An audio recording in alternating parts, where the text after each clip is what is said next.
Okey, awak tengok soalan 20. Soalan 20 awak boleh buka buku teks awak muka surat 76.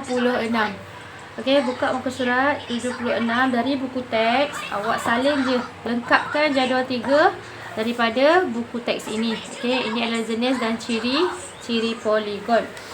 Okey, jadi saya tinggalkan awak boleh buat sendiri. Lengkapkan je. Okey, rujuk muka surat 27, kita nak buat soalan 22. Kita nak buat satu pentagon. Okey, dia bagi panjang sisi PT, P dan juga T. Okey, saya refer buku teks juga ni. Okey, step yang pertama kita kena buat pembahagi dua sama serenjang. Make sure awak punya bukaan tu lebih daripada separuh lah daripada garisan yang dibagi ni, sebab kita nak buat pembahagi dua sama serenjang kan. Okey, ni gariskan. Okey, kemudian daripada garisan ni pakai awak punya ni, awak punya set square ni, kita cari sudut 45. Okey, nak buat dia punya pentagon kena buat sudut 45 dengan 60 lah. Ni sama je dalam buku teks saya tu. Ikut tandakan. Ni saya punya sudut 45. Okey, ni 45. 45 saya. Okey, kemudian yang bersilang ni awak tandakan sini 4. Okay. Sini pula kita kena buat sudut 60. Tandakan. Tarik. Sudut 60. Ini tambahkan sikit. Okay, yang bersilang ini titik 6.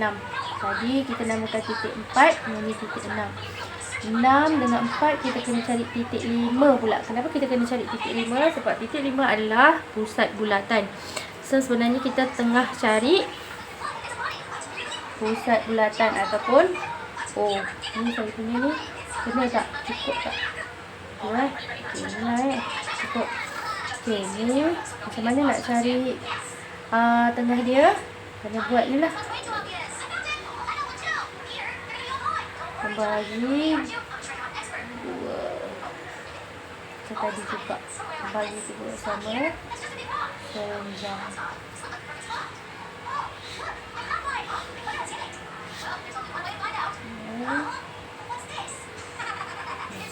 Ni saya kena bagi 2. Okay, ni saya punya 5. Okay, 5 ni apa? Pusat bulatan O. Daripada 5 ni saya dapat titik pusat bulatan. Buka jangka lukis sampai P. Buat bulatan. Okey, buat bulatan.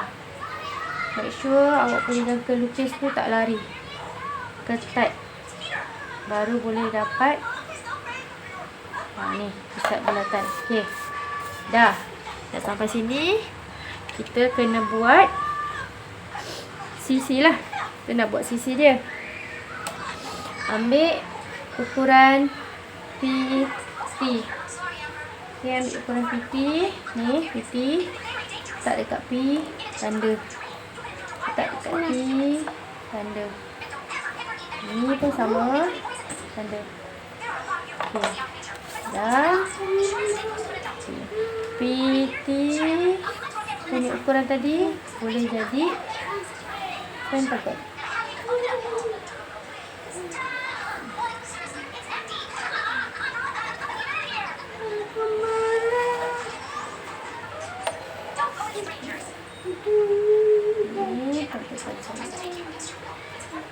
Lihat tak step dia? Okey, mula buat pembahagi 2 sama serenjang ni. Okey, lepas tu cari sudut 45. Step kedua cari sudut 45. Step ketiga cari sudut 60. Okey, ni step ketiga. Yang ni tadi rename, jangan lupa rename Daripada sudut 45, awak bagi nama titik 4. Daripada sudut 60, awak bagi nama titik 6. Dah dapat titik 4 dan 6, kena cari titik 5, pusat bulatan. Okey, 1, 2, 3, 4. Okey, dah settle sini. Buat bulatan. Ni step ke 5.